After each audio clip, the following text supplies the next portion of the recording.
అది కాకుండా మీరు సినిమా అంటే మీకు ఎంత ఇష్టం నాకు తెలుసు. రోజుకి 2-3 సినిమాలు, అది లాంగ్వేజ్తో సంబంధం లేని చూస్తారు. మీకు సినిమాకి సంబంధించి 24 క్రాఫ్ట్స్లో ఎంత గ్రిప్ట్ ఉందో నాకు తెలుసు. ఇవాళ డైరెక్షన్ చేయమంటే మీరు ఎక్స్ట్రాడినరీగా చేయగలుగుతారు. కానీ మామూలుగా బంగారం పని చేసిన వాడి దగ్గర బంగారం ఉండదు, క్యాషియర్ దగ్గర క్యాష్ ఉండదు లాగా మనకు అంత ఎక్స్ట్రాడినరీ టాలెంట్ నాకు తెలుసు మీకు. కథ సైడ్ కానీ ఇప్పుడు సినిమాల్లో లిరిక్ కావాల్సిన లిరిక్ కూడా రాశారు. ఏ సినిమా? 2 సినిమాలు రాశాను. కిట్టునాడు జాగ్రత్తలో రాశాను, తర్వాత ఇది రంగుల రత్నం రాశారు. ఆ సాంగ్స్ సూపర్ హిట్ అని. నాకు తెలియని విషయం ఏంటంటే మనకెందుకు సూపర్ డూపర్ హిట్ వచ్చే కథ, ఆ కథ మీకు ఇక్కడ తప్పు అనిపిస్తే మీరు చెప్పరా, లేకపోతే డైరెక్టర్ చూసుకుంటాడు అని వదిలేస్తారు? అంటే ముందు ఇట్లే కాబట్టి వినట్లేదు సార్, ఈ సినిమా తర్వాత వింటారు.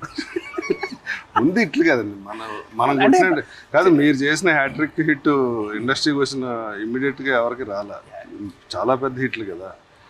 అంటే నేను మిమ్మల్ని ఎందుకు ఇంత పర్టికులర్గా అడుగుతున్నానంటే ఇందులో మీ లోపం ఉందా, దేనివల్ల మీరు?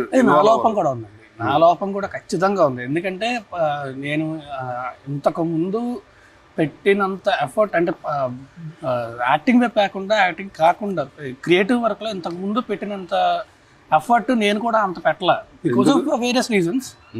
బట్ నేను కూడా అంత పెట్టలేకపోయాను, నాకు ఆ స్పేస్ దొరకలేదు నాకు. సో నేను కూడా అంత పెట్టలేకపోయాను. బట్ ఇప్పుడు అలా లేదు. కాదు, పెట్టలేకపోవడానికి మీరు సినిమా తప్ప ఏం తెలియదుగా మీకు. బయట ప్రపంచంలో ఎవరితో కనెక్షన్ ఉండదు, అసలు ఎవరితోటి మాట్లాడరు. సినిమా రాసుకోవటం చూడటం అంతే కదా. నేను అనేది దాని గురించి అదే అంటున్నా. అంటే మెంటల్ స్పేస్ కూడా ఉండాలి కదా.